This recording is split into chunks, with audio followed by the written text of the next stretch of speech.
The Black Book is a trash movie, forget all the hype. And I knew it would be bad the moment I saw this scene.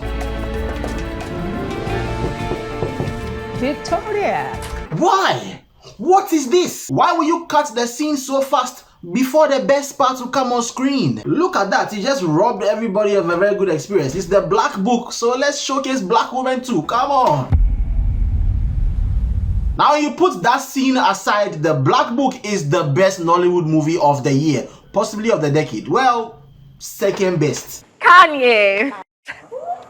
Come on, give it up for your best. Everybody want to know. Better Half is goated. I'm sorry, it's the best one. I made a video about it, check it out over here. There will be spoilers in this video, don't say I didn't warn you, so you can go and watch it on Netflix or on the gram. Whatever the gram means to you. The story is about a man who tries to get revenge for the murder of his son by corrupt police thugs who use his son as a cover-up for one of their guys who commits a crime. And of course, the man is RMD. Personally, I would have preferred Desmond Elliott, but these days, you know, he's into other things. And the bad guy is the legend, Sam Diddy.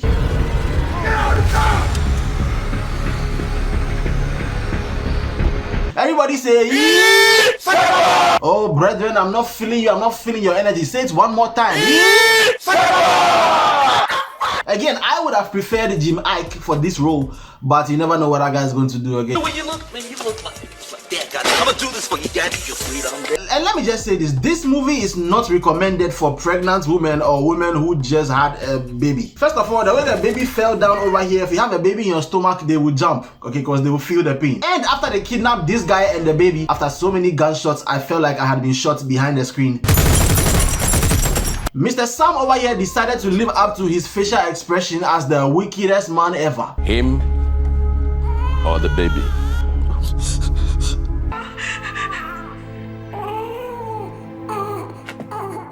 Billionaires Club all over again. Send my baby! I love the writing and the pacing of the story so much, and the best one for me was at this point. So RMD is a deacon at a church which I'm assuming is called Amazon Ministries because they're like 90% females. I don't know how all of them will find a husband in the church. Maybe the 4 guys over there will share all of them. The police are looking for the suspect of that guy and the baby in the beginning. They describe the suspect as Male, dark, tall, and with dreadlocked hair. Now when I heard this description, there's only one person that came to mind, only one suspect. And I say my brother small. The same brother and I tell you. But it is not him. It would have been him if that guy and the baby were selling skincare products. This is the guy, RMD's son, and you might know him from his time at Maven Records, where he made a couple of hit songs like Mr. Romantic, I Won't Do Like That. And then he was also in that series Far From Home. Everywhere. Which I made a video about. Check it out over here to come look at it. So he gets killed on the way to church, and you know what that means.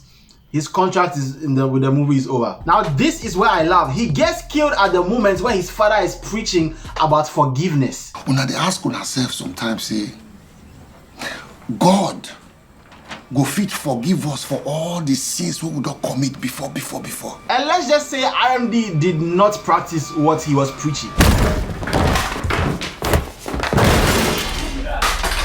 And this scene shocked me because up until this point, they show him as this normal guy, this good guy that's loved in the neighborhood, is preaching to the people about forgiveness and God. But the writing is so good over here because in the beginning, they hint at the fact that he's not just a regular guy.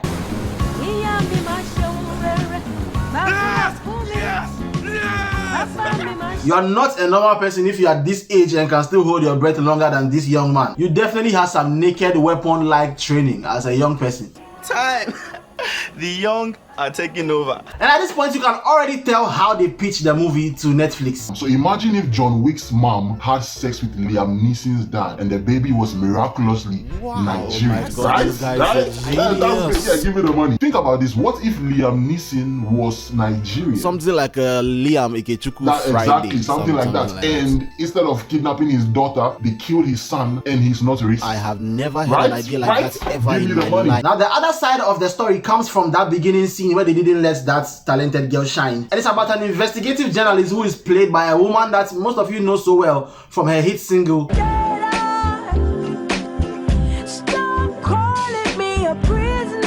It is not Asha, but it looks like her. You can see that it looks like her. Her mom was also an investigative journalist who got killed, and so she's on a mission to uncover the facts about her mom's death. A journalist assassinated to bury her report about drug smuggling at the highest levels isn't compelling enough? That's speculation at best. Where is the proof? And that's how she and RMD cross paths. And that makes up another layer of the story that is linked to the very first scene in the movie, the opening scene. The past must die to truly serve the future. Go and watch the movie to find out. At some point, we learn who RMD truly is, and apparently he's like the most dangerous man in Nigeria. You people went to kill Polydima's son! Hey! 23 assassinations. 113 domestic operations. Participated and plotted 8 coup d'etats in West Africa since 1984. 8 coup d'etats in the 90s? Did you work with DJ Rollins? I'm not sure you work with him. I'm sure you learnt from him because that guy is the king of coups. Sacrifice. Obviously, like any movie, there are a couple of things that were kind of weird. So the other guy over there is deaf because he's standing right there while RMD beats the guy behind him. Or maybe it's the Top Boy mask he was wearing that is covering his ears. Going on a covert mission to kill somebody quietly with an AK-47 is mad, bro. It's like you want to be heard, bro. Didn't you steal meat from the soup as a child? You should know how sound works when you're committing a crime, okay? This is not it. He's also shouting. Looks like this guy was there to make a statement rather than to do the job. You are really a man of God now. Because the Polo I know would have wasted all of them here.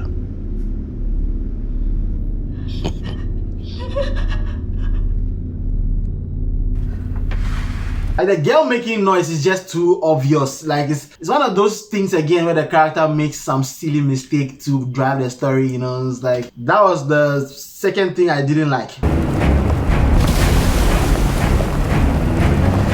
I love it when companies do these adverts in movies. Like, yeah, I want to buy a Lexus after watching the movie, but can I? That's the question. If it is Sprite or Mountain Dew or some biscuits, like, yeah, I'll go out and go and buy it right now after seeing it. But a Lexus, bro, let's be honest, most of us who are watching Netflix can't buy a Lexus because we are using Netflix to waste our time and procrastinate. Like some of us watching this video.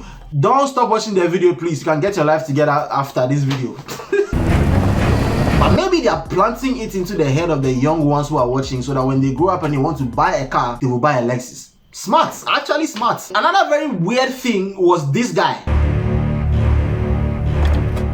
I've got to call it. Your job is to ensure he has nowhere to run to. I don't mean weird thing like he was the weird thing. I mean like his character in the story. Now he's meant to be the only one who can stop RMD. That's his job in the movie. But he doesn't.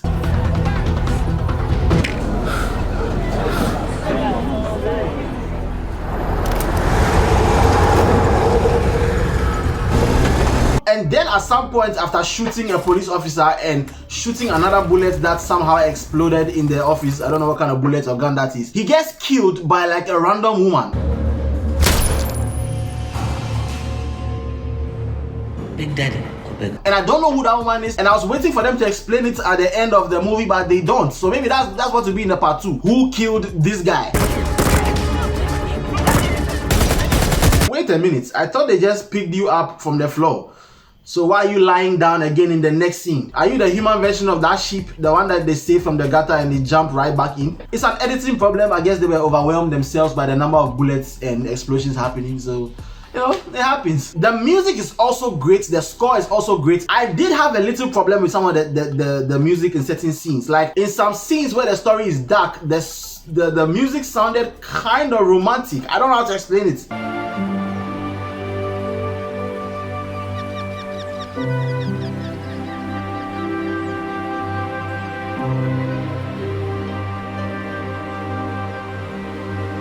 And I know people think like a sad song means that it is slow, but in this case, it's like the choice of notes is kind of like it will fit more for a love scene. Maybe it's just me, but they have to drop a soundtrack album for the movie though, because the songs are great. And my favorite was the Manchester United anthem that they put in the movie.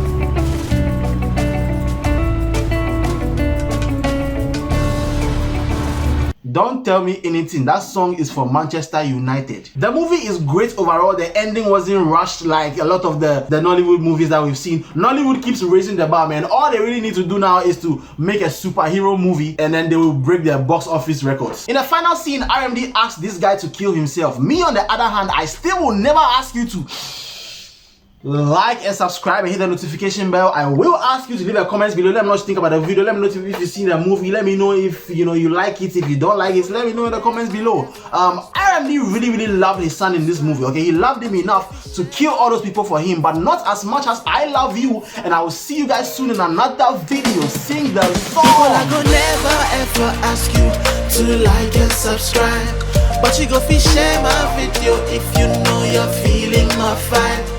People are gonna never ever ask you to like and subscribe, but you go share my video if you know